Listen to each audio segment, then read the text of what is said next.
Hello viewers, Assalamu alaikum and welcome to my channel Hriday school.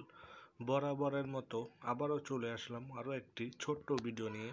তো আজকের ভিডিওর বিষয় হচ্ছে জীববিজ্ঞান শ্রেণী নবম ও দশম শ্রেণী। প্রশ্ন হচ্ছে প্রাককেন্দ্রিক ও এর কোষ বিভাজন।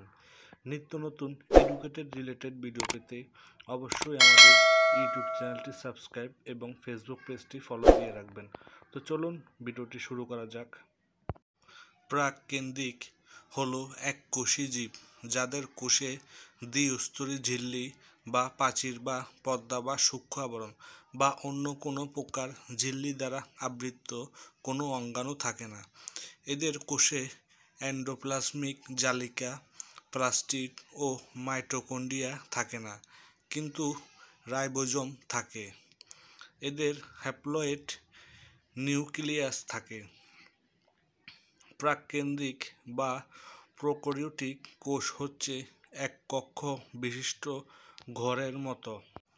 প্রাককেন্দ্রিকেরা দুটি ক্ষেত্রে বিভক্ত, এক ব্যাকটেরিয়া ও দুই আর্কিয়া। সকল ব্যাকটেরিয়া ও আর্কিয়া প্রাককেন্দ্রিক জাতীয় কোষের অন্তর্গত। এরা প্রধানত শোষণ পদ্ধতিতে খাদ্য গ্রহণ করলেও কেউ কেউ সালোক সংশ্লেষণ পদ্ধতিতে খাদ্য তৈরি করে গ্রহণ করে। প্রিয় বন্ধুরা, আজকের ভিডিও এ পর্যন্তই। ভিডিওটি যদি ভালো লেগে থাকে একটি লাইক দিয়ে দিবেন, আর যারা যারা এখনও পর্যন্ত আমাদের চ্যানেলটি সাবস্ক্রাইব এবং ফেসবুক পেজটি ফলো করেন নাই, ফেসবুক পেজটি ফলো করে দিবেন। তো বন্ধুরা, আবারও আসবো নতুন কোনো ভিডিও নিয়ে।